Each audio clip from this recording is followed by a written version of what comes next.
Jean-Jacques Rousseau, um dos grandes teóricos do direito e do pensamento do século XVIII, XVII, XVIII, era um pedófilo, não valia nada. Ele queria que os filhos dele fossem mortos. Ele tinha 4 mulheres e abandonou todos os filhos com ela.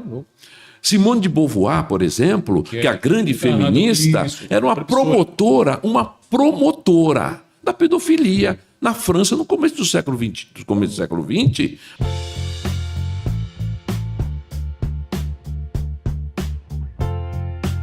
Está no ar, podcast Mais Verdade e Vida.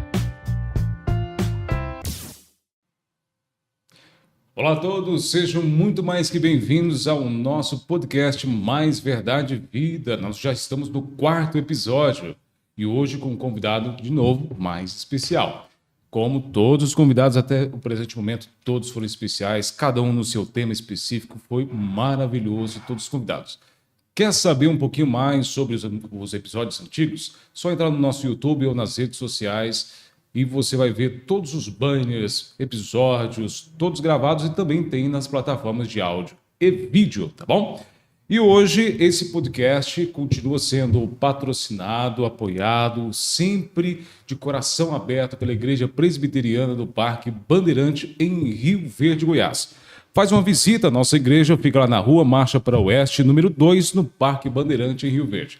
Está passando por Rio Verde, vai ficar o fim de semana aqui? Faz uma visita lá para nós e você vai ser recebido de braços abertos. Quer saber um pouquinho mais? Entre também no nosso site, Igreja Presbiteriana, ou melhor, Igreja parquebandeirante.com.br. Deixa eu repetir. igrejaparquebandeirante.com.br. Tem o nosso Instagram também. Se você tem o Instagram aí, @presbiteriana Parque Bandeirante. Tem também o nosso YouTube com cultos ao vivo, cursos do IBA, aulas do IBA. E esse convidado de hoje deu aula lá no IBA. E também você pode ver a aula dele, que foi um show, também está gravada e disponível lá também, tá bom? E o nosso podcast também vai estar disponível depois no Deezer, Spotify, Amazon Music e Google Podcast. Então vai estar todas as plataformas. Eu já não estou no carro, quero ouvir pelo carro mesmo, só o áudio. Tem como você ouvir também lá, vai lá no podcast, lá no Spotify, por exemplo, no Deezer, ou o que você desejar, e procurar por Mais Verdade e Vida, podcast Mais Verdade e Vida, e você pode ouvir os episódios anteriores e os futuros também. E os nossos apoiadores, a gente não pode deixar de agradecer os nossos apoiadores. Continua com a gente como apoiador. Muito obrigado a Zuculoto Transportes e também a Manancial, projetos em ACM, fachada e muito mais na área de comunicação visual. Tanto a Zuculoto Transportes como a Manancial tem as redes sociais, entra lá, conhece o trabalho dos nossos apoiadores, que você vai se surpreender com a qualidade do produto e serviço prestado. Tá bom? E hoje o nosso convidado é muito especial. Nosso convidado é o pastor e reverendo Nelson Abreu Júnior. O nosso convidado, ele é mestre em teologia sistemática pelo Centro de Pós-Graduação André Jumper, em São Paulo, pastor também, só que Cuiabá, né, pastor? Pastor lá em Cuiabá, na Igreja Betânia, e professor de teologia sistemática do IBA. Seja muito bem-vindo, pastor. Eu agradeço estar aqui, agradeço a oportunidade e espero em Deus que esse momento seja um momento edificante para todos. Espero que também nós possamos aprender bastante, professor. Vou te chamar de professor porque o pastor também, ele pastoreia, mas no fundo também ele tem que saber ensinar. Então, posso estar equivocado, mas o senhor deu uma aula ontem que rebentou as barreiras que eu tinha sobre a teologia sistemática, que eu pensei que era muito difícil. Mas é simples, no fundo é simples. E como o senhor também professor e pastor, mas o senhor trouxe uma explicação tão profunda, tão simples. Como que o senhor chegou na facilidade de trazer um tema tão complexo de uma forma tão simples? Olha, eu creio que seja uma questão de dom. Porque Deus, ele capacita a gente para o exercício de funções que nós também desenvolvemos no meio da igreja. O pastor, necessariamente, ele tem que ser um mestre, ele tem que ter sobre si a responsabilidade do ensino.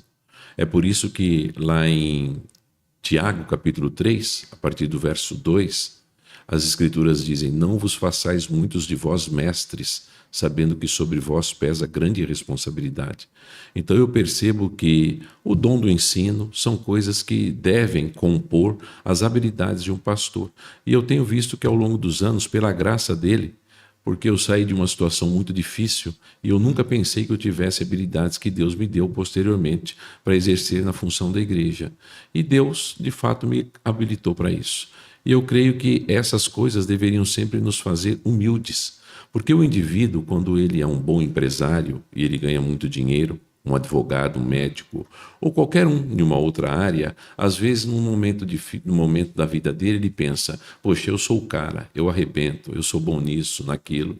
Quando nós nos voltamos para a Escritura, para dons que Deus nos dá, nós devemos saber que nós somos os riperetas. Riperetas, nas antigas batalhas travadas naval, através dos mares e dos navios, eram aqueles homens que ficavam embaixo das grandes navegações, remando como escravos. Eles eram os riperetas, eles não eram vistos, eles não tinham muito significado e importância, mas eram eles que faziam o navio andar. Então eu creio que a gente precisa entender que o nosso papel como pastor é viver em humildade diante de Deus, reconhecendo que todas as habilidades que Ele nos dá vêm dele. Quando um pastor tenta sobressair-se com arrogância, com prepotência, geralmente os que eu conheço sempre caem. Nós devemos viver na dependência de Deus. Eu acho que é isso que tem feito. E também o estudo, a leitura, a busca do conhecimento. Pelo quê e para o quê? Para poder ensinar a igreja. A minha responsabilidade é conduzir todo homem perfeito em Cristo. É o que Paulo fala em Colossenses. Então, quando eu tenho a responsabilidade de conduzir o homem perfeito em Cristo, perfeito ali vem da palavra grega que significa amadurecido. Então não é perfeição como que se você não errasse, mas é você ser maturado na fé, conhecer mais a respeito da fé, para você poder ser um adorador melhor. Então nesse sentido é que eu fui motivado a poder estar estudando, aprendendo e a viver com humildade e na dependência de Cristo. Pastor, tanto como pastor hoje, como também como educador, vamos colocar que o senhor também é um educador. Sim, sem dúvida. E como educador, eu vi ontem, quem tem a curiosidade, faça o convite, entra no nosso YouTube, tem a aula do pastor, e a aula foi tão interessante que o pessoal foi ultrapassando até o horário. Ultrapassou o horário. Passou o horário. Eu ultrapassei. Só que tem um fator, Nelson. Pastor Nelson. Eu percebi que quanto mais envolvente é o formato da comunicação, mais envolvente é o assunto, mais tem pessoas querendo sedentas para o conhecimento. O que o senhor está vendo nos últimos tempos, em sala de aula ou até mesmo dentro da igreja, quanto a envolvimento com a vontade de aprender? O senhor está vendo que está tendo um esfriamento na questão de aprendizagem, ou o senhor está vendo que vai estar tendo uma questão muito de vontade de aprender? Eu acho que existem as duas coisas. Ambos. Por quê? Eu acho que existem as duas coisas porque, infelizmente, existem muitos redutos evangélicos. Deixa eu começar de novo aqui. Por favor. A questão é a seguinte: existe hoje no meio evangélico um anti-intelectualismo muito grande. Isso não é de agora, isso são coisas que vêm de anos para cá. Quando você pega, por exemplo, a teologia reformada e os grandes teólogos do passado, eles tinham uma envergadura extraordinária. Você pega Turrentini, você pega Calvino, você pega Lutero, você pega o Ecolampadius, você pega um cara chamado Johannes Althusius. A ideia de federatividade que nós temos no mundo não nasce com Montesquieu, nasce com ele. Ele era um calvinista, erudito na área de jurisdição, e a ideia de federatividade, ele que impõe dentro da sociedade genebrina, que se espalhou pelo mundo numa perspectiva republicana. Então nós sempre tivemos homens de grande envergadura intelectual. De tempos para cá, movimentos que perderam um pouco o viés bíblico, foram trazendo tipos de mensagem apelativas a questões de prosperidade, de riqueza, de dinheiro. E o povo foi se acomodando, ao invés de buscar um conhecimento bíblico para ver o que a Escritura trata a respeito dos assuntos, eles foram recuando e foram buscando simplesmente, através do experiencialismo e do sentimentalismo, entender uma relação com fé. E eu creio que a fé seja verificável. Por quê? Porque ela parte de um ponto da revelação escriturística. O nosso Deus é inteligente, ele revela a Escritura para você. Então você pode crescer em intelectualidade e fé. Mas o experiencialismo, o sentimentalismo, que são filosofias kantianas, que são filosofias platonistas, acabaram se adequando à realidade da igreja durante os séculos, e esse tipo de coisa foi trazendo um anti-intelectualismo muito grande para a realidade da igreja. E as pessoas foram se acomodando. Então, eu creio que o grande desafio nosso é exatamente despertar no coração das pessoas, através da Escritura Sagrada, o desejo por conhecer um Deus que se revela. Um Deus que fala quem ele é na palavra dele. Esse é o fundamento da teologia. Quando você vai estudar teologia a partir do François Torrentini, ele tem um conceito de teologia. Quando você vai estudar teologia a respeito de Hermann Bavinck, que foi um dos grandes teólogos do século XIX para o século XX, ele começa a falar de teologia como dogmática. E às vezes a gente acha que dogmática é um sentido árido, mas o propósito é mostrar o objetivo da teologia, o fundamento dela, a revelação de Deus como verdade para a nossa vida. Agora, deveria ser uma das coisas mais curiosas para o nosso coração, aprender a respeito da revelação de Deus. Então, a volta à verificação da Escritura de maneira dinâmica, profunda, poderosa, aguçando e levando as pessoas a pensarem, é que eu vejo que tem feito a diferença em alguns círculos. Não são muitos, infelizmente, porque não são todos que usam a aplicabilidade bíblica de maneira coerente com o mundo, porque nós temos que fazer uma leitura do mundo à nossa volta para aplicar a Escritura. Então eu vejo que, às vezes, esses dois polos, essas duas dicotomias, uma delas nós podemos resgatar, a outra tem que ser jogada fora, porque ela não presta, ela não é boa, a outra não. A outra deveria ser resgatada à luz da revelação bíblica, do ensino bíblico, da profundidade bíblica, da aplicabilidade da Escritura dentro da nossa realidade. Porque foi feito sempre assim. Quando você olha para a história da redenção, para os homens, as Escrituras eram aplicadas de forma profunda à vivência deles. E isso fez toda a diferença. Então, o anti-intelectualismo precisa de ser vencido. De que maneira? Com boas literaturas, com um bom conhecimento bíblico, com um indivíduo que está à frente à igreja, estudar para passar isso aos outros, para que ele conduza os homens em estatura cada vez mais de maturidade em Cristo. A gente vai vencer isso dando boas literaturas, estudando, perscrutando o conhecimento, pela respeitabilidade à pessoa e pelo temor a Deus. Então é uma forma de você vencer o anti-intelectualismo hoje. Nesse paralelo, para a gente não sair desse tema, porque esse tema me chama muita atenção, o senhor falou uma coisa interessante. Vamos lá. O anti-intelectualismo, presente hoje nos campos que a gente tem, o senhor sabe, o senhor está muito presente, a gente interpreta que quando você vê um profissional, dom da palavra, é intelectual, consegue pensar, interpretar, passar uma informação coerente, ele é visto como uma pessoa cheia de conhecimento, aonde que ele é quase inalcançável. Aí vem, por exemplo, todas as teologias e você fala assim, cara, mas eu não tenho esse dom. Eu não tenho o dom que o pastor Nelson tem. Eu não tenho. Nossa, eu queria ter o dom que o Ebert tem. É muito difícil, é inalcançável. Ou seja, o que a pessoa está fazendo hoje? Que eu vejo nesse lado de aprendizagem. Há uma queda, por exemplo, acentuada do interesse em leitura e há uma queda muito acentuada em que fala assim, mas eu acho que eu não vou conseguir, não tenho esse alcance.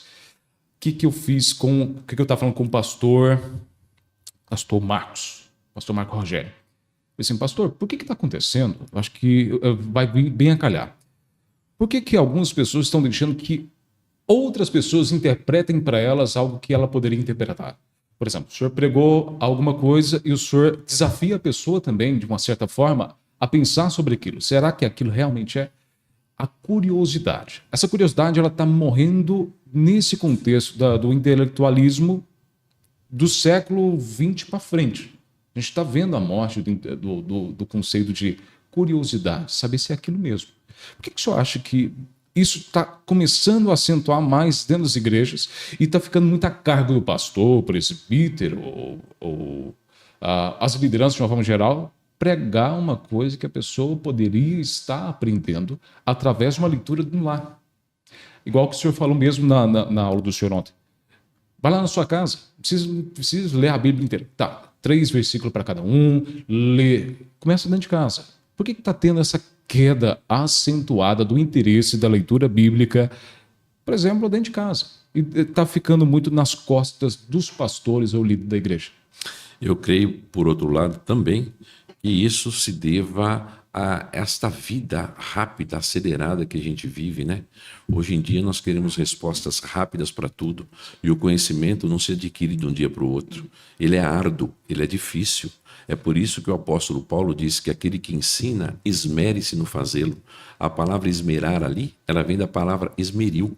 É como se você pegasse uma ferramenta, ligasse e colocasse ali para que ela ficasse no ponto certo, para você cortar, talhar ou fazer alguma coisa.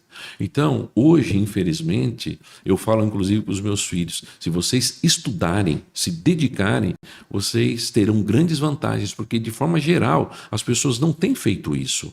Elas têm inteligência artificial hoje. E o indivíduo acha que a inteligência artificial fecha todos os elos de uma corrente. Isso não é verdade. Aquilo que você adquire em grande número de anos nas leituras e no estudo, uma inteligência artificial não tem o mesmo capital de conhecimento que você, ainda que ela venha com resumos, ainda que ela venha com propostas que aparentemente sejam coerentes. Agora, quando precisa de avançar aquilo, ela não consegue. Então, para tudo hoje, nós queremos apertar um botão e achar que tem que ser rápido, porque está tudo na tela de computador, está tudo na tela de um celular, e o conhecimento não é assim.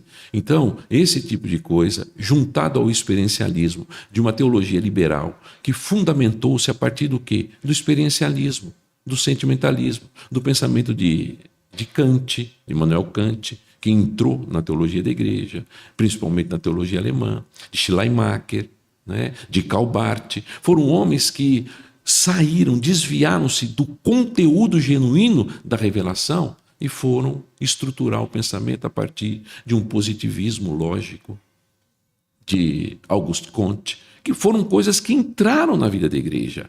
E hoje a igreja, infelizmente, está aberta e suscetível a esse tipo de coisa, porque ela não tem tido uma percepção maior da realidade que ela tem como um grande tesouro na mão dela, que é a Escritura, que é a palavra de Deus.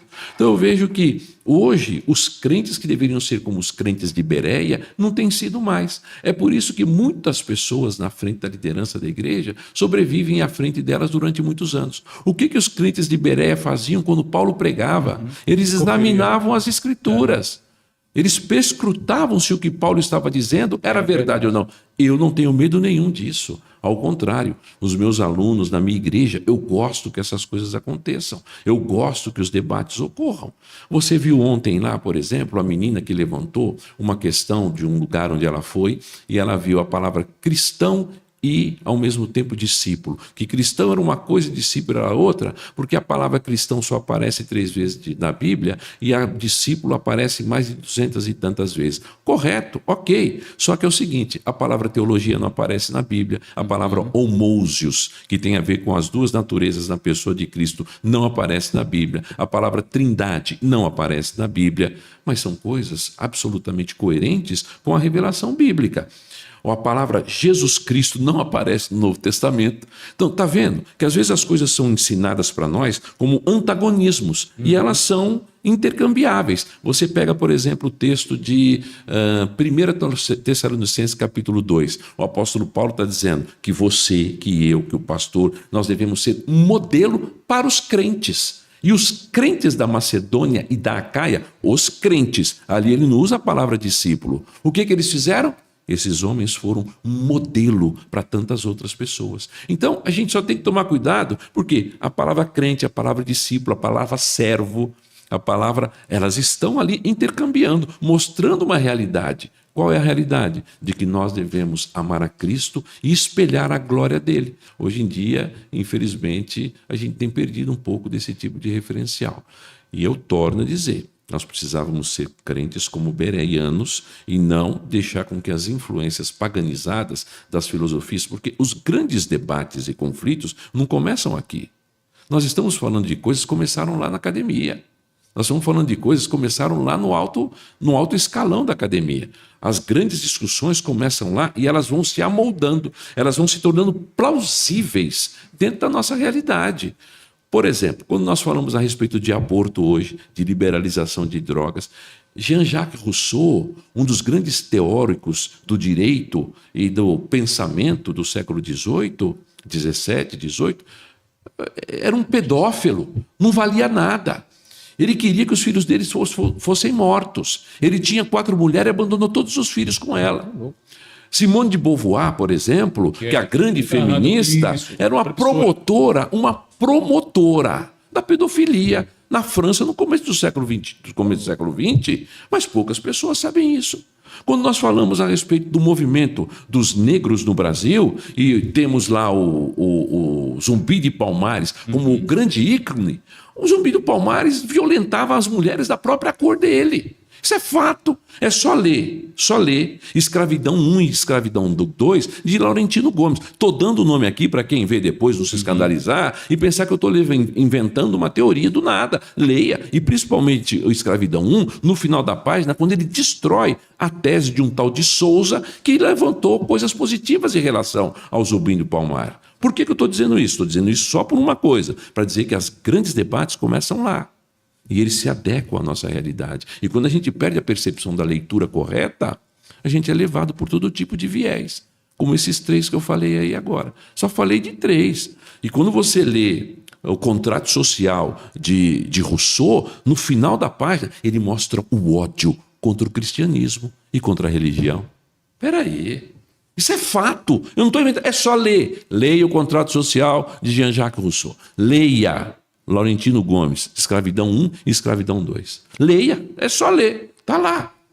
Então são coisas que a gente vê o quanto nós estamos nos distanciando de buscar o verdadeiro conhecimento bíblico, não deixando ser enganado por falaciosos. Pessoas que se tornaram milionárias, comprando avião de 150 milhões de reais. Está louco? Pastor, O pastor não vive assim. só se eu tenho ideia, se o senhor me permite, fazendo o paralelo nos 3 contrapontos que o senhor falou, desde a Simone de Beauvoir, se o senhor perceber, eu fui jornalista um tempo atrás. E a área de humanas, ela tem um apelo muito grande ao que é bonito da vida. Quando você tem uma imagem igual aos que o senhor citou, os autores que o senhor citou, os personagens que o senhor citou, o que eu vou fazer? É igual Karl Marx. Ninguém vai citar as coisas ruins que ele fez, quem foi ele. Ninguém vai citar. Ninguém vai citar que ele pegou carona de uma teologia de uma outra pessoa. Ele foi batizado com 15 anos de idade na igreja protestante. Só que ninguém vai falar. Filho de pastor. A mesma coisa, por exemplo, se não me engano, é reverendo Martin Luther King, se não me falha a memória. Sim. Só que lá na história tiraram o quê? A palavra. As novas teologias, principalmente sociais, a engenharia social, Sim. ela tem uma situação seguinte. Vai contra o que a gente pensa, apaga da história. Porque apagando o que eu não concordo, ninguém vai pesquisar, porque a maioria não olha para o passado, olha para o presente e para o futuro. Pergunta a qualquer pessoa, vai lá. Por exemplo, se a gente sair daqui, pergunta para os pequenos filhos dos integrantes da igreja do Senhor, a mesma coisa lá na nossa igreja. Pergunta quem foi os últimos 4, 5 presidentes do país. Ninguém vai olhar para trás. Vai olhar para frente e vai olhar que é maravilhoso o que nós temos agora. Olha para trás quem foi o prepulsor de uma ideologia, por exemplo, de abortista. Todo mundo vai apoiar o que falaram para ele e não a figura por completo. A maioria fala assim, nossa, Che Guevara, um dos maiores. É verdade. Um dos maiores apoiadores da liberdade socialista. Mas ele caçava os opositores e caçava pessoas Matou gente pra homossexuais. caramba. E Sim, tem homossexuais que usam sim. o símbolo do Che Guevara. Ou seja, há um desconhecimento histórico. Porque aonde que a gente pega e vê que as pessoas não voltam na história?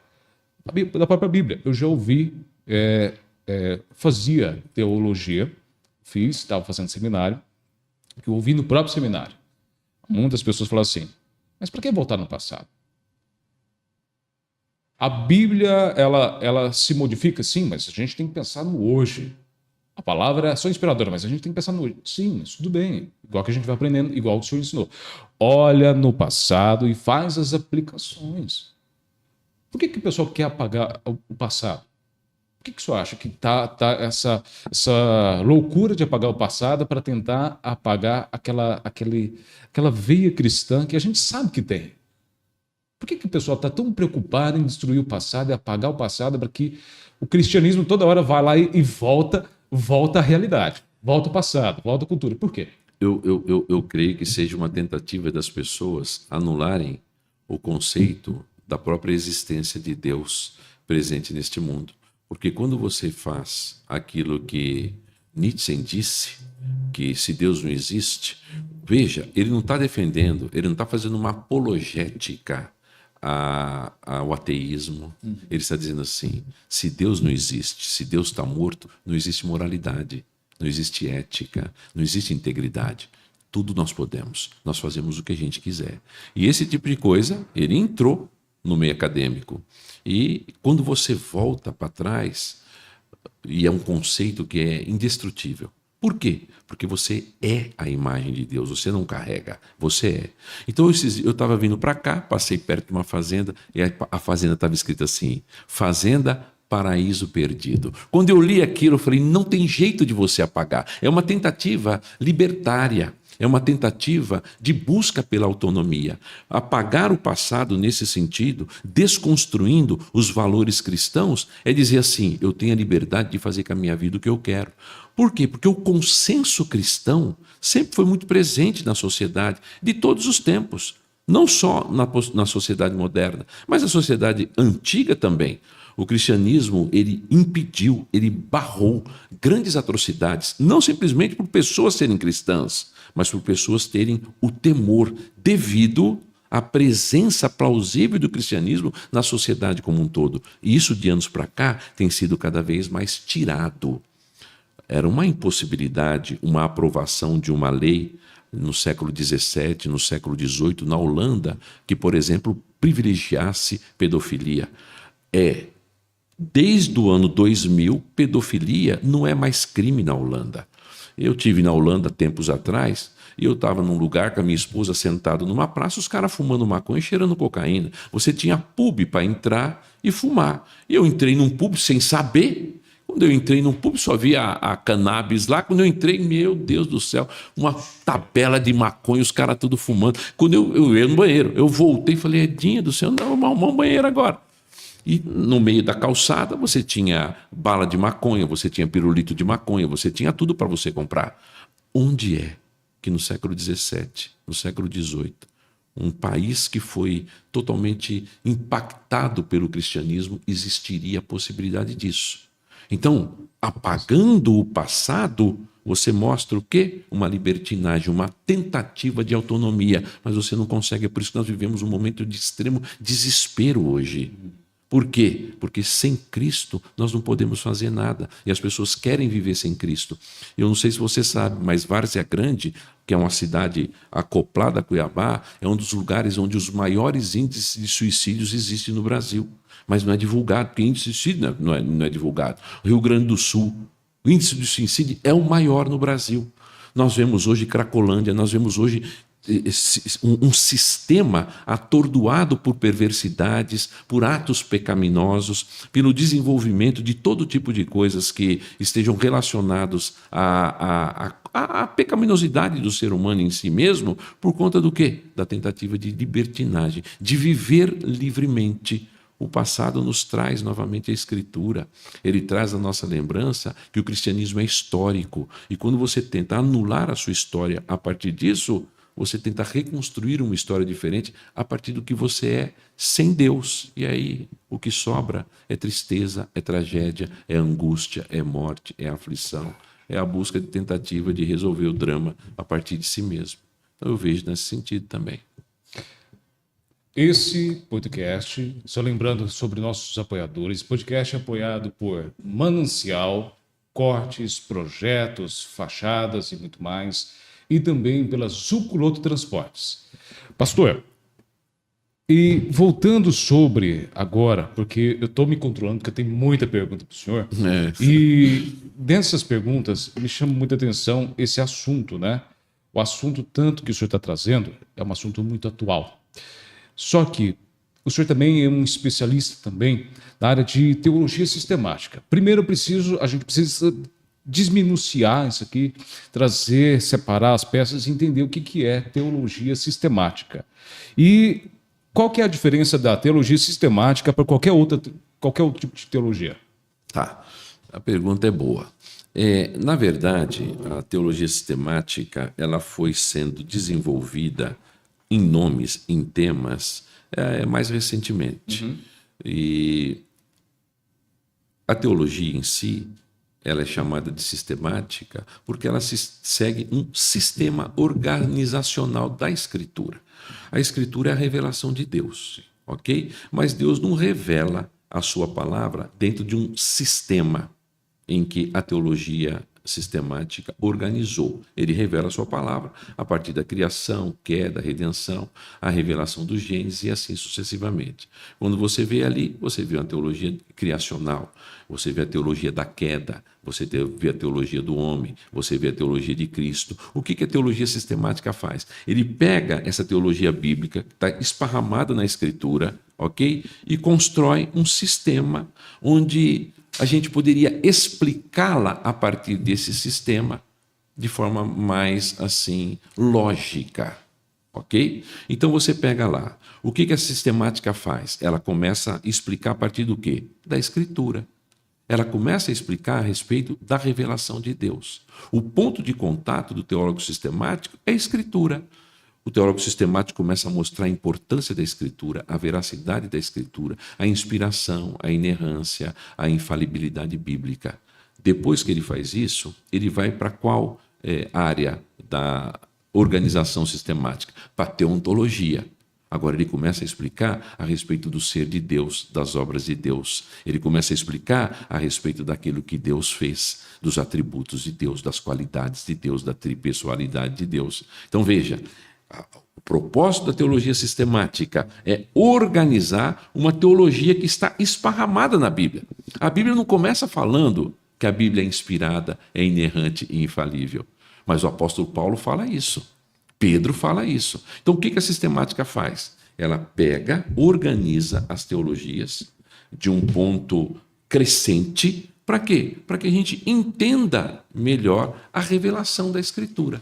Aí você, depois que estuda teontologia, você vai estudar o quê? Você estudou a respeito do ser de Deus, da grandeza do Senhor. Agora você vai estudar a respeito do homem. Aí você vai estudar a respeito da queda do homem, da miséria do homem, da necessidade do homem, do que aconteceu com o homem. Pronto, é uma antropologia bíblica. Lembra? Capítulo 1 de Gênesis, capítulo 2, capítulo 3, está ali, revelado, esparramado na Escritura. A teologia vem e organiza. Depois que você estuda a respeito do homem e vê o que o homem se tornou, cristologia. Porque a cristologia vem falar a respeito de quem? De Cristo, da união das duas naturezas, da encarnação do Verbo, da pessoa de Jesus, do que ele veio fazer e assim sucessivamente. Depois que você estuda cristologia, você vai estudar o quê? Soterologia. Como é que esta obra de redenção de Cristo é aplicada na sua vida, é aplicada no seu coração. É dessa forma. Então, o que a teologia sistemática faz? Ela organiza o conteúdo bíblico e apresenta a você de uma forma assim mais perceptível, mais assim visível, mais palatável, para você olhar e entender a revelação de Deus de uma forma coerente, de uma forma lógica, né? Porque a teologia bíblica, ela é uma teologia que, na verdade, ela é a mãe da teologia sistemática, né? A avó, porque você tem a teologia bíblica, você tem a teologia exegética e você tem a teologia sistemática. Então, o teólogo sistemático ele tem que ser bíblico, ele tem que ser exegético. Para quê? Para que ele não use simplesmente de filosofias dentro do conteúdo dele, mas ele use também daquilo que está revelado para poder edificar, construir um pensamento bíblico genuíno e fortalecido na vida das pessoas. Então, ela é sistemática porque ela segue esse padrão organizacional. Deu para entender? Perfeito. É isso. Deu um mapa, construiu um infográfico aqui que foi... Tá, mas tudo bem. Todo esse infográfico, todo esse mapa da teologia sistemática, essa organização de todo o sistema bíblico, é só pastor, reverendo, pessoas do alto escalão que pode aprender, ou qualquer uma pessoa leiga pode aprender? Qualquer um. Agora, você às vezes não vai aprender as coisas sozinho. Por isso o Instituto Bíblico, né, o reverendo Herbert trouxe para cá, juntamente com o Conselho da Igreja, e foi um dos maiores investimentos que ele fez aqui. Por quê? Porque isto prova que o reverendo ele não tem medo de que a igreja dele seja uma igreja de pessoas capacitadas. Você está entendendo? Por quê? Porque ele traz o Instituto para cá para que membros da igreja dele e de outros daqui dessa localidade possam crescer no conhecimento da palavra. Então, é possível que qualquer um se envolva nisto. Agora, tem que ter disponibilidade, o desejo de aprender, o desejo de crescer, né? Para que a pessoa possa ser cada dia mais amadurecida na fé cristã. Então, qualquer um pode aprender e crescer. Agora, é uma dedicação grande, assim como você, jornalista, né, ele editor, eu, teólogo, a gente tem que buscar o conhecimento nessa área para poder ser bênção de Deus na vida dos outros. Agora, qualquer um pode fazer. É verdade. Qualquer um. Pastor, eu estava um tempo atrás fazendo seminário. E quando eu falei assim, olha, eu vou fazer o seminário e eu quero aprender mais sobre a palavra. Quando você sai da cadeira da igreja lá do templo e vai para uma sala de aula aprender, parece que você dá um salto tão grande e me vem uma palavra bem específica. Antes eu comia papinha, comia comida de criança. Quando você começa a fazer uma teologia, um curso de teologia, o IBA, que eu faço convite para que você faça também, conheça, você começa a entender que vai além do que é pregado no púlpito. Porque ali no púlpito é um resumo para te entender, para você conseguir sair do templo e aplicar na sua vida. E quando você vai para a sala de aula, você entende a natureza do sistema teológico de uma forma geral, você consegue compreender a profundo quem é Deus, né? Quem é Deus. Eu coloquei como um exemplo, para mim, uma palavra, Deus. Quem é Deus para mim? Porque eu preciso aprender mais sobre Ele. Quanto mais você aprende, mais você precisa aprender. Mais você precisa aprender, que Ele vai se revelando. Quando mais se revela, mais você precisa de ter a maturidade para você compreender. Senão a pessoa diz, não, Deus é só uma história. Deus é só um personagem, que a gente vê a maioria das vezes. Pegando esse gancho, quais são as duas faces, quais são as duas naturezas de Cristo?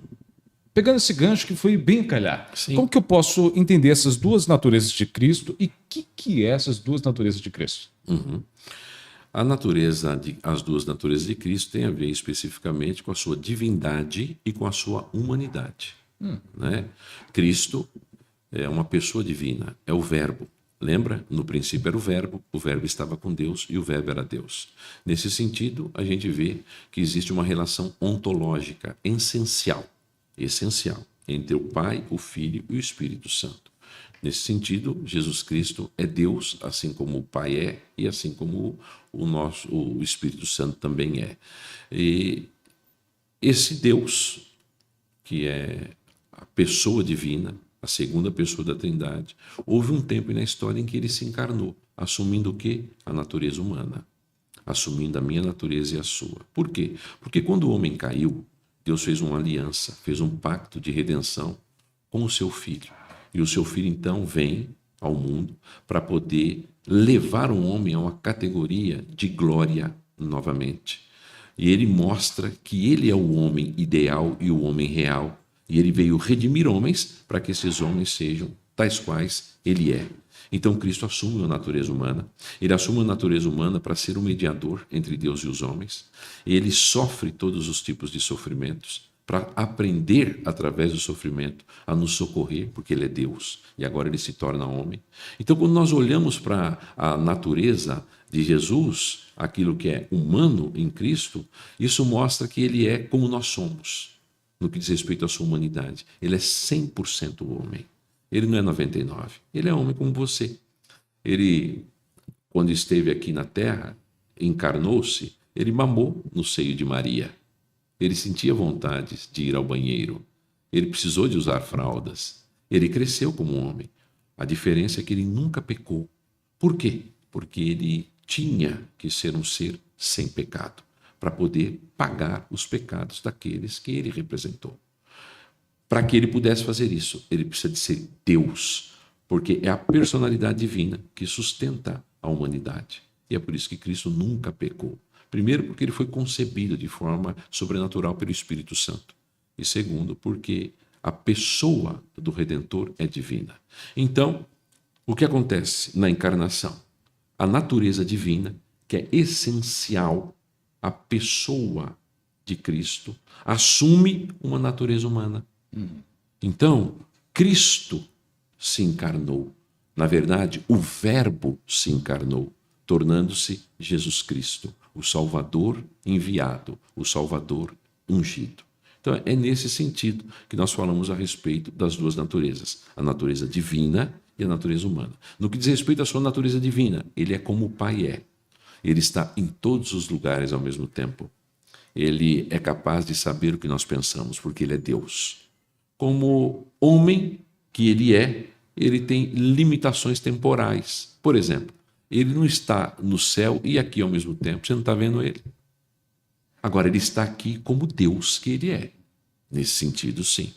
Como Deus que é, o nosso Redentor, ele ocupa todos os lugares do espaço ao mesmo tempo.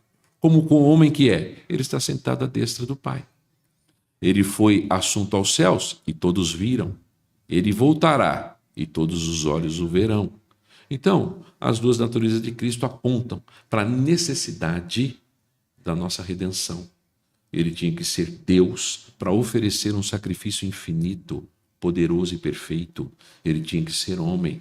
Para quê? Para sofrer as punições, para sofrer os pecados, para sofrer as imposições judiciais de Deus, como os homens deveriam sofrer e não podiam. Por quê? Porque o homem nenhum recebe manifestação da ira de Deus e consegue viver. Então, o que é que Deus faz? Ele manda com que o seu filho venha ao mundo, e ainda que o seu filho venha voluntariamente, sofrer através da sua humanidade aquilo que nós deveríamos sofrer para que nós pudéssemos ser redimidos por ele. Então, ele se submete a tornar-se homem. Nunca mais ele deixou de ser homem. Nunca mais. Ele se submete a uma situação da qual ele nunca mais sai. Da pessoa da Trindade, e talvez muitos vão ouvir isso, né? Eu vou incorrer no erro de uma possível crítica herética, das pessoas da Trindade, do Pai, do Filho e do Espírito Santo, a que mais se aproxima de nós é Cristo.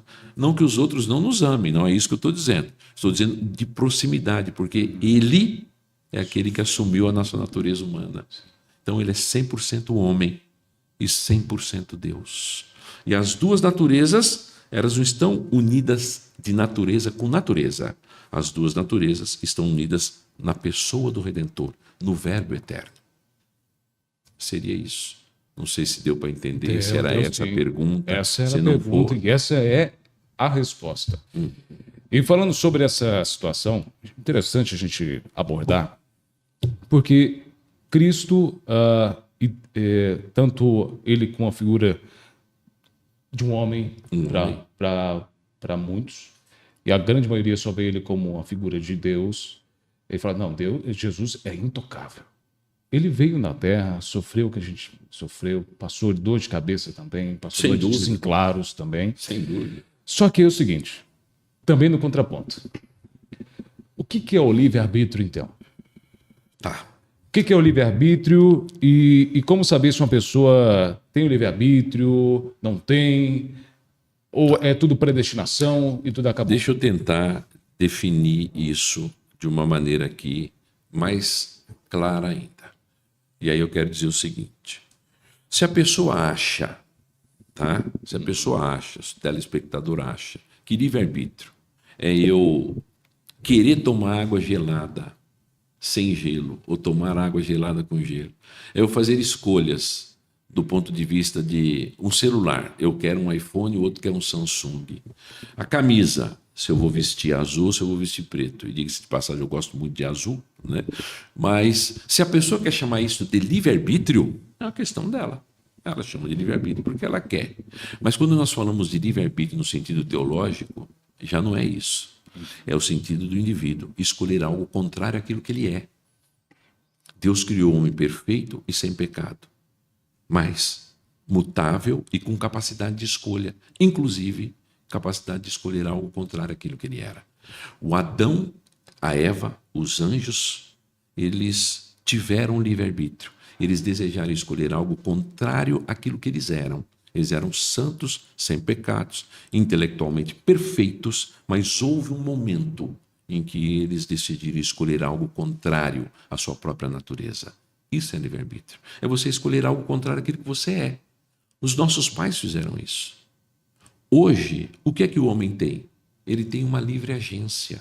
Ele não tem livre-arbítrio. Se você tivesse livre-arbítrio, entendendo a miséria em que você se encontra, você diria, eu nunca mais quero fazer isso. E não faria. E você voltaria na situação original na qual você foi criado. E nós não temos condições de fazer isso.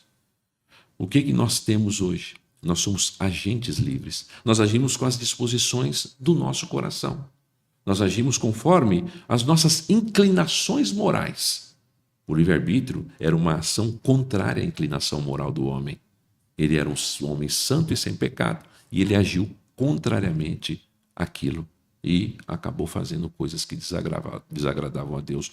Hoje, o estado em que nós estamos é de agentes livres. Nós não conseguimos fazer aquilo que agrada a Deus. A Bíblia Sagrada diz que nós somos perdidos e pecadores. Lá no capítulo 2, no capítulo 3, especificamente, de Romanos, todos se extraviaram e se fizeram inúteis, merecendo o quê? A manifestação da ira de Deus e a morte. Então, o que é que nós somos? Livre agentes.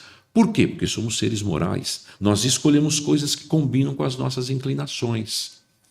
Seja na questão do pecado, e agora falando do cristão, seja na questão daquilo que glorifica a Deus. Por quê? Porque hoje você, quando recebeu a regeneração do Espírito no seu coração, Cristo não anulou as suas inclinações morais. O que o Espírito fez? Ele implantou vida em você. Agora você tem duas inclinações. Você tem uma inclinação moral para aquilo que desagrada a Deus, que está sendo limpada em você através do processo da santificação. E só na glória vai ser tirada definitivamente. Agora você tem uma inclinação moral para aquilo que agrada a Deus, para cultuá-lo, para honrá-lo, para exaltá-lo, para bendizê-lo. Então hoje você tem duas inclinações morais. Uma para aquilo que honra a Deus e outra que ainda permanece em você, infelizmente, e que nos machuca, que nos entristece, porque nos leva a cometer atos de pecado. Agora, se o indivíduo quiser chamar isso de livre-arbítrio, nessa condição hoje nós não podemos voltar ao estado original. Nós não podemos escolher somente querer fazer o que é bom. Por quê? Porque o que o apóstolo Paulo fala em Romanos 7, quando eu vejo e quero fazer aquilo que é bom, eu me deparo com o pecado que habita em mim. E este aí me fustiga a carne, me atrapalha.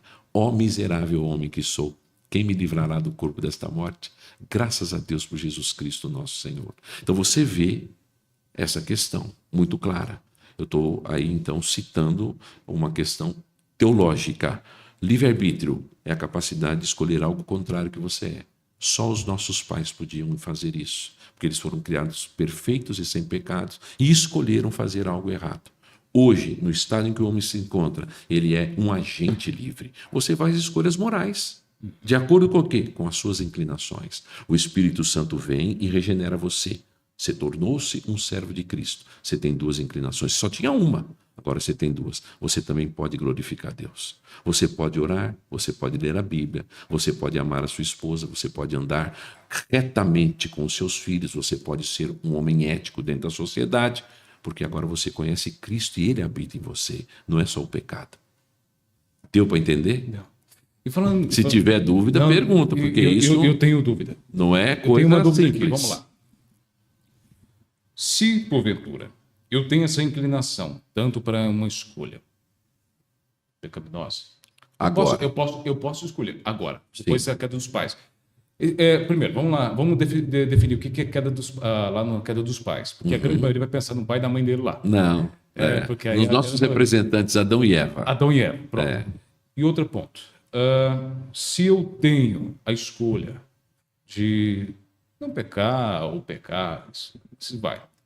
Então eu tenho uma escolha de perder ou não a salvação? Não. E aonde que entra essas duas diferenças? Porque vai ter pessoas que vão interpretar assim. Sim, pode ser, eu concordo. A questão é que o Espírito Santo de Deus, ele nos selou com o selo da eterna redenção. É o que Efésios capítulo 1 nos ensina. E o Espírito Santo de Deus, ele nos selou com o selo da eterna redenção. A palavra lá, no texto de Efésios capítulo 1, verso 14, se eu não me engano, a Bíblia diz que o Espírito nos selou. A palavra selo ali, ela vem de uma palavra grega que significa a garantia. O Espírito habita em nós. Ele garante a nossa redenção. Não é você que garante a sua redenção. Não é você que garante o se sustentar até o fim. É o Espírito que habita em você. A palavra de Deus diz que os ramos estão unidos à videira.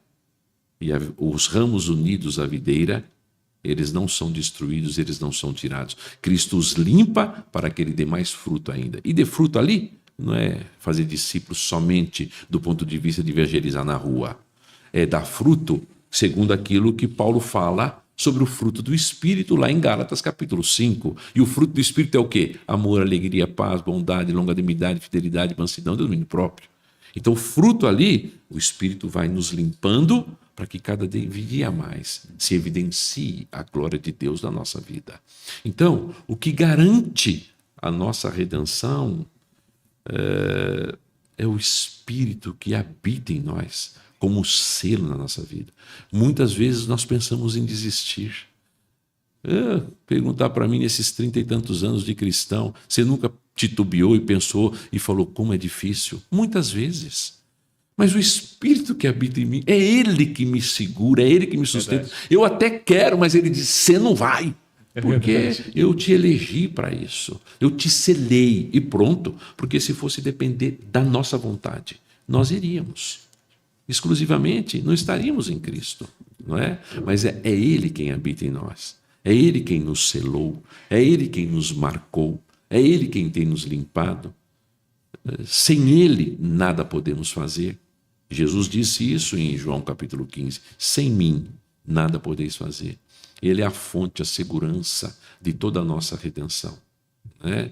Então, onde entra uma coisa com a outra, você como um agente livre, com inclinações morais para aquilo que desagrada a Deus, peca e até tenta largar-se de Cristo Jesus.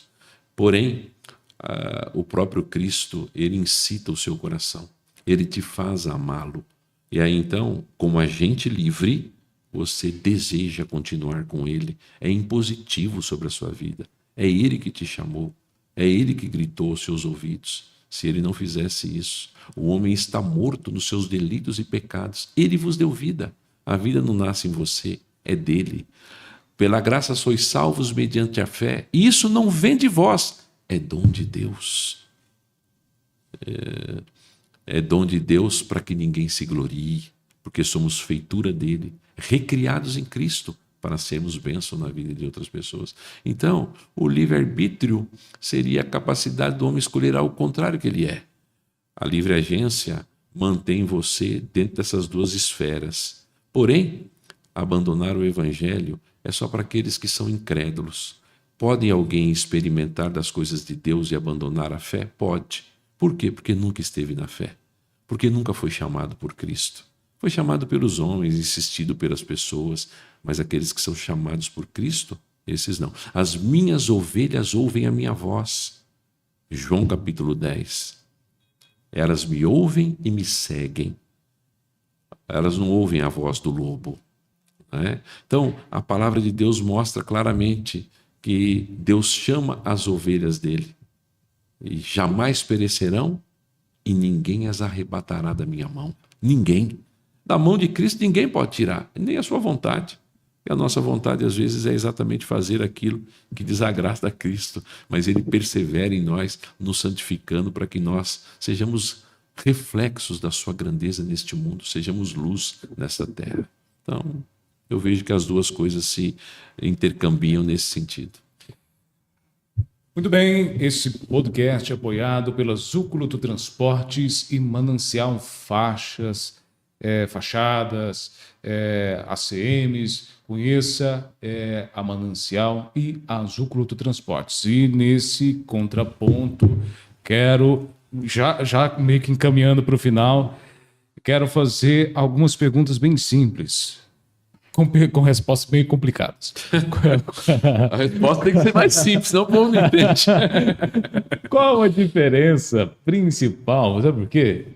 Porque muitas das vezes a gente, quando tem essa oportunidade de conversar com pessoas que têm a paciência de explicar, eu acho que se deixar a gente vai embora. Por exemplo, o senhor sabe que tem alguns integrantes da igreja do senhor que se deixar, ele vira à noite. O senhor tem que expulsar ele do templo. Por quê? Está tão sedento por uma pessoa que sai de explicar. É verdade. E assim, por exemplo, qual a diferença entre calvinismo e arminianismo, digamos assim? Sim. Porque vai ter arminiano, Sim. nessa live, fala assim, não, está errado, está errado, está errado. E outras pessoas falam assim, mas o que é arminiano, o que é calvinismo, o que isso tem correlação, qual a diferença entre ambos? Historicamente, então Sim. vou ter que dar um breve histórico Por aqui. favor. Jacob Arminius nasceu em 1560 e morreu em 1609. Quando ele nasce em 1560, Calvino nasceu em 1509 e morreu em 1564. Ele era menino ainda, quase um bebê, quando Calvino morreu. Ele cresceu, foi estudar, ele foi estudar em Genebra, na Academia de Genebra, que tinha sido criado por Calvino, e foi aluno de Teodoro de Beza, o homem que ficou no lugar de Calvino, quando Calvino morreu. Nada menos do que Teodoro de Beza, o top. Esse cara estudou teologia lá, voltou para a Holanda e foi dar aula na Universidade de Leiden, na Holanda. E quando ele chegou lá, ele começou a ensinar coisas contrárias à perspectiva reformada de ensino bíblico. E aí então o nome dele era Jacob Arminius. Ele morre em 1609. Lembra? Calvino nasceu em 1509. Ele morre 100 anos depois que Calvino nasceu, né? E tinha sido aluno promissor ali. Quando ele chegou para dar aula lá, ele conheceu um cara chamado Francisco Gomarus, que foi o cara que influenciou a teologia gomarista. Teve alguns equívocos também, porém, este cara teve grandes embates com Jacob Arminius, porque ensinava uma teologia que não era uma teologia reformada. Tá? E aí, então, ele, motivado depois da morte dele por alguns dos seus discípulos, por exemplo, episcópios, houve a necessidade de se chamar um sínodo em 1618, que foi de novembro de 1618 a maio de 1619, para se debater a respeito da teologia e do pensamento arminiano. Mas Armínio já tinha morrido. Está entendendo? Sim. Ele morreu em quando? 1609. Nós estamos falando de um debate que começou em 1617 e foi até 1618, de um ano para o outro. Foi isso que eu falei? Eu acho que foi. Foi até do 19. Desculpa, 18 para 19. Tá? 18 para 19. Deu um lapso aqui na minha memória. Então foi o que aconteceu. Ali, James I, na época, rei da França, influenciado e influente também na Holanda, rei da Inglaterra, acabou fazendo a convocação desse sínodo chamado Sínodo de Dordrecht, que foi feito na cidade de Dordrecht, na Holanda, mas em inglês é chamado de Sínodo de Dort. Para quê? Para poder debater esses grandes problemas que estavam acontecendo. O que era o problema? Era dizer que o homem tinha o livre-arbítrio, que o homem não era pecador a ponto de não poder escolher a própria salvação, ser sujo a ponto de não ter capacidade própria de escolher a salvação. Jesus Cristo morreu para salvar todos os homens. O que atrapalha a redenção de todos os homens é o seu livre-arbítrio, que Deus não persevera, mas é o homem que deseja permanecer diante de Deus, e que a graça de Deus poderia ser resistida. Esses eram os resumos do significado do pensamento arminiano. E aí então surgiram os 7 pontos calvinistas, que depois resumiram em 5 especificamente, que eram os contrapontos, mostrando que o homem era pecador. É chamado de 5 pontos calvinista, por quê? Porque estes caras eram caras que haviam sido influenciados pela teologia reformada, pelo pensamento de Calvino, mas Calvino tinha morrido em 1564. E Jacob Arminius tinha morrido em 1609. Nós estávamos debatendo sobre 2 pensamentos de caras que já haviam morrido, mas que influenciavam toda a teologia alemã, toda a teologia do Palatinado, toda a teologia da Holanda. Então foram 58 doutores, fora o pessoal que foi convidado da Alemanha, da Inglaterra. Os franceses não foram nesse debate, né? Os holandeses, para debater exatamente sobre essa questão que envolvia o homem e a capacidade que ele tem de escolher por si só a sua salvação. De um lado, a teologia reformada dizendo isso é impossível. Do outro lado, o pensamento arminiano dizendo o homem pode fazer isso. Eles perderam o debate. Alguns, inclusive, deixaram de seguir durante o período do cânones de Dort, dos sínodos de Dort, foram embora, e aí estabeleceu-se na Holanda, a partir de 1619, a teologia reformada como uma teologia que orientava e conduzia não só a Holanda, como todos os outros Países Baixos, e que se esparramou pela Inglaterra e depois pela Nova Inglaterra, que foi nos Estados Unidos a partir do século XIX, né? Especificamente XVIII, né? Quando os ingleses invadiram a América. Então, a questão é essa. O que o pensamento calvinista ensina? O pensamento, na verdade, reformado, que o homem é depravado. E por ser depravado totalmente, não existe nada no homem, no seu intelecto, nas suas faculdades, que o leve a buscar a Deus por si só. Que a expiação de Cristo era limitada. Jesus Cristo morreu para redimir os eleitos dele. Se não for assim, a gente tem um grande problema. Se Jesus Cristo morreu para salvar todos os homens, por que todos os homens não são salvos? Aí o indivíduo pode dizer, é porque ele usou do livre-arbítrio dele para não ser salvo. Ok, Jesus Cristo morreu para salvar você de todos os seus pecados ou de algum dos seus pecados? Se você disser assim, de todos os pecados, ora, se foi de todos os pecados, a despeito então de você usar do seu livre-arbítrio ou não, você tem que ser salvo, senão você enfraquece a doutrina da redenção de Cristo. Viu só? Então, pronto, lascou-se, né? Nós ensinávamos o quê? Ensinamos que a depravação total, que Cristo Jesus morreu efetivamente para salvar os eleitos, que a expiação é limitada, que a graça de Deus é irresistível, que quando Deus chama, na verdade é aquilo que é chamado de vocação eficaz, né? A eleição, ela é incondicional. Cristo Jesus morreu para salvar homens pecadores. Ele elegeu um público. Ele elegeu um público para que este público pudesse servi-lo. E morreu especificamente por ele. E chama esse público, não é?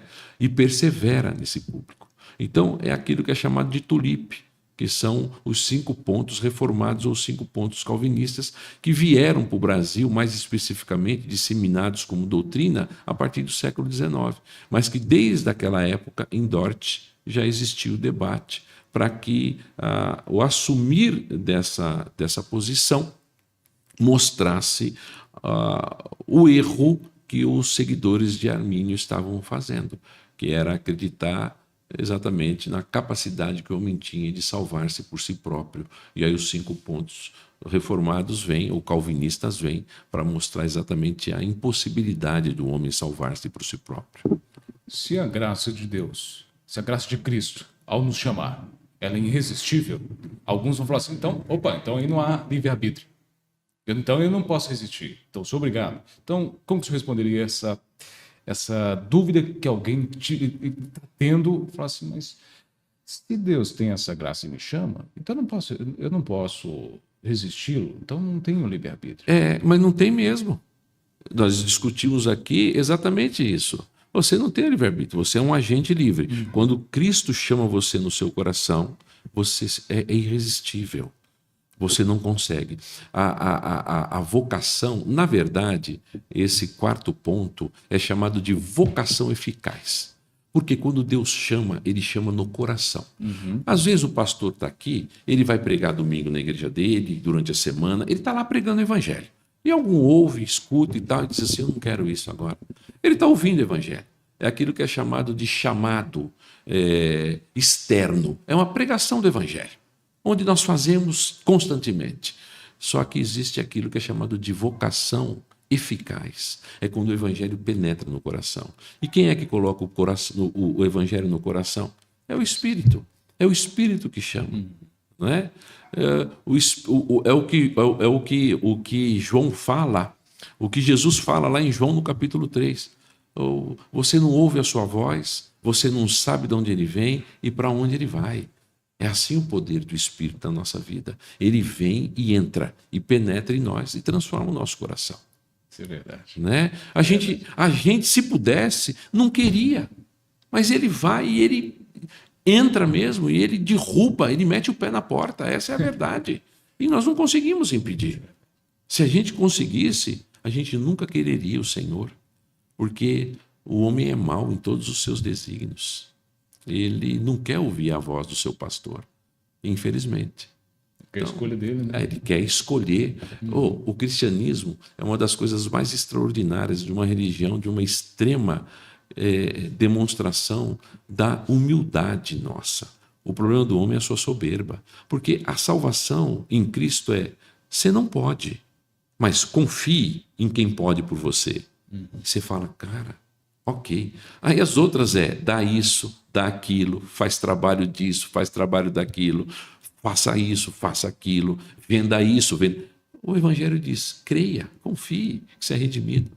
E as pessoas querem sempre ser cooperantes com Deus na redenção. O pensamento arminiano, ele tem essa perspectiva. Então, essa é a grande diferença. Isso começou lá em Dort, 1618, retificando aqui, né?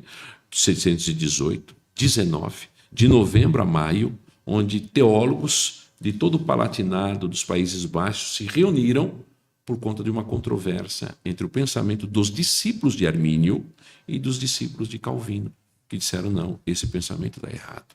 A teologia reformada ensina que o homem é depravado, que a eleição é incondicional, que a expiação é limitada, que a vocação é eficaz e que a perseverança é dos santos. Ou seja, perseverança dos santos o Espírito persevera nos santos. É Ele que habita em nós. Nós somos morada dele. Então Ele inclina o nosso coração para poder honrá-lo, cultuá-lo, engrandecê-lo. Essa é a mensagem da redenção em Cristo. Não sei se ficou claro. Nossa, ficou muito claro. Porque assim, eu vim desse pensamento arminiano. Eu era da Eu também. Assembleia, então o senhor já sabe muito bem que... Também já fui da Assembleia. Eu ouvi bastante duas coisas. Que os calvinistas são muito egocentristas de pensar que o pensamento dele é pronto, acabou. E que os arminianos são uma classe assim por diante. Não. O senhor sabe muito bem que é Sim. simplesmente ponto de vista. Sim. E a maioria não sabe interpretar, que fica só no campo das ideias. Cristo, ele é acessível para todos, para quem quer. Então, e para quem ele chama também. O chamado é chamado eficaz. especial. Não tem como. O cara pode fazer o que quiser, sendo sincero. Passei por isso. Você pode fazer o que você quiser. Não vou. O que eu vou fazer? Eu falei assim, se eu vou voltar para a igreja, beleza, não vou mexer com a igreja mais não. Posso porque não, vamos lá visitar. Vou ficar, se for visitar, eu quero ficar no último banco, é mais fácil ir embora. Passa um pouquinho, você já está lá conversando. Você fala assim, não tem como. Não tem como. Não tem como. Pastor, último, eu prometo que... Porque o assunto rentabilizou bastante informação. E o último. A Bíblia ela foi escrita por 2000 anos atrás. Ao longo desses 2000 anos. Tem alguma coisa, fala assim, cara, esses 2000 anos, talvez ficou alguma coisa para fora, o cânone das escrituras poderia ter mais um livro, poderíamos tirar algum livro, foi escrito por homens, que agora não vou falar, foi escrito por homens, tem erro. Entendi. Olha, eu entendo essa pergunta e a minha resposta é que é uma impossibilidade esse tipo de coisa. A Bíblia não foi escrita há 2000 anos, né? Ela foi escrita há muito mais, né? Uhum. E é interessante que a própria homologação da Escritura quem faz é Cristo, não somos nós. Quando você pega Jesus, ele diz assim, que a lei, os profetas, os salmos, que é toda a literatura poética, falam ao meu respeito.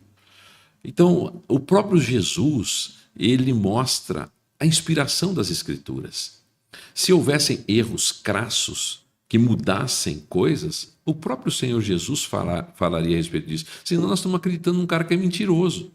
E ele sempre falou a respeito das Escrituras como verdade de Deus, como palavra de Deus. O apóstolo Pedro, vamos dizer aí, um dos grandes, o maior de todos, né? Colocando dentro da perspectiva que as pessoas olham assim para Pedro como se ele fosse o Papa realmente, né? O apóstolo Pedro fala a respeito de Paulo e dos escritos paulinos, que era mal interpretado e que pessoas deturpavam as escrituras e todas as cartas de Paulo. Está escrito lá em 2 Pedro, capítulo 3. O apóstolo João, ele começa a sua primeira carta dizendo o que os nossos olhos viram, o que as nossas mãos apalparam sobre o verbo da vida. Ele está falando de Cristo. Cristo reclinou a cabeça nos ombros dele. Ele pegou em Jesus, exatamente contra uma ideia gnóstica que já existia na época. Essas coisas mostram que desde sempre as escrituras sagradas apontavam para o grande Messias e esses homens viram, tiveram relacionamento com ele. Eles acreditaram que era a verdade de Deus, toda a mensagem profética anunciada nas Escrituras. Erros? Não. Existem algumas traduções que poderiam ser melhores? Eu acredito que sim, existem. Por exemplo, dá tempo de dar um exemplo aqui? Sim. Um exemplo. Lembra quando Paulo encontrou com Agripa e Berenice? E Paulo pregou a respeito do juízo final e falou a respeito de Cristo. E Agripa disse assim, por pouco me persuades a me tornar um cristão. Pessoas leem aquilo ali e dizem, olha, se Paulo tivesse argumentado mais 5 minutos, eles tinham convertido. Não é verdade. O sentido ali você acha que só isso é o suficiente para que eu me torne um cristão? Então, às vezes, uma tradução pode ser melhor do que a outra. Mas erros, falhas, não existem nesse sentido, porque, inclusive, eu já vi e já escrevi um pouco a respeito dessas questões manuscritológicas e fiz um podcast sobre isso algum tempo atrás. De fato, manuscritos antigos e que depois foram achados têm tudo a ver com as escrituras sagradas e a literalidade delas. Então, seria uma falácia. Nós cremos na inspiração e na inerrância e na infalibilidade bíblica. Os tradutores da Escritura Sagrada foram homens inspirados por Deus. Os manuscritos, eles eram escritos de uma forma muito temerosa. Então, ainda que tenha todo este tempo a Bíblia Sagrada, erros, nós acreditamos na inspiração plenária da Escritura e orgânica. Você vê que o livro da Bíblia é uma coisa interessante.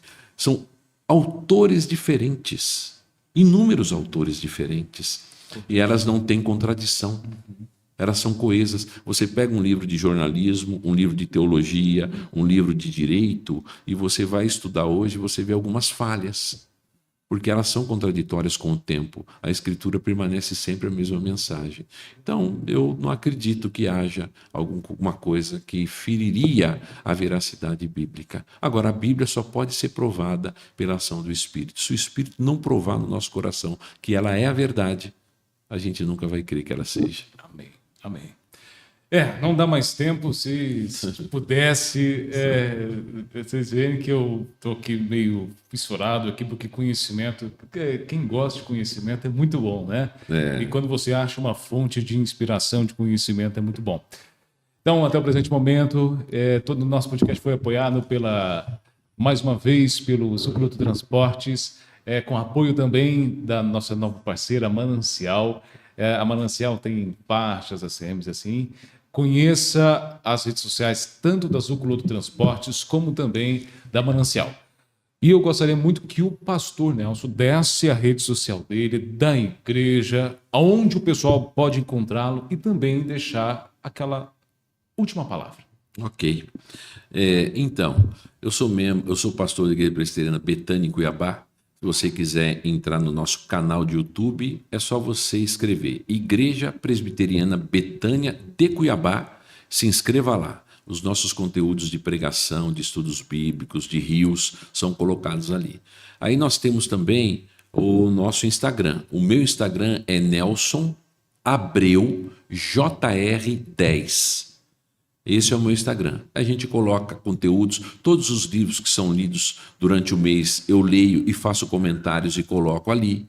Alguns rios, mensagens. Então, você também pode conhecer um pouco da nossa família, dos nossos relacionamentos pessoais. Então, Nelson Abreu JR10, ok? Então, esses são os nossos canais. E o Instagram também é Igreja Presbiteriana Betânia de Cuiabá. Entrando no Instagram, e entra no outro. Então, eu agradeço estar aqui com vocês.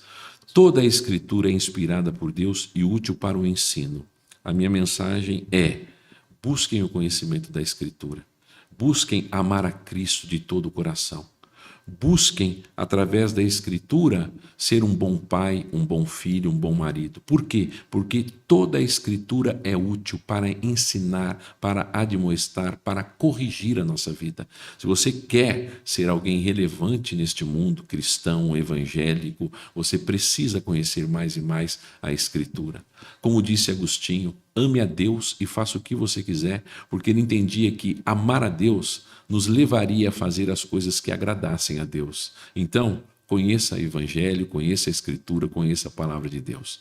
Deus abençoe aqueles que vão ouvir esta palavra. E estamos aí para poder cada dia mais glorificar o nome de Cristo. Um abraço a todos. Amém, senhores, senhoras, sejam... Então, a gente tem que só agradecer. Então, vou te fazer aquela boa e velha pergunta. Já curtiu? Já compartilhou? Então já está tudo pronto. Já se inscreveu? Então já está tudo pronto para o nosso próximo encontro. Deus os abençoe. Até mais.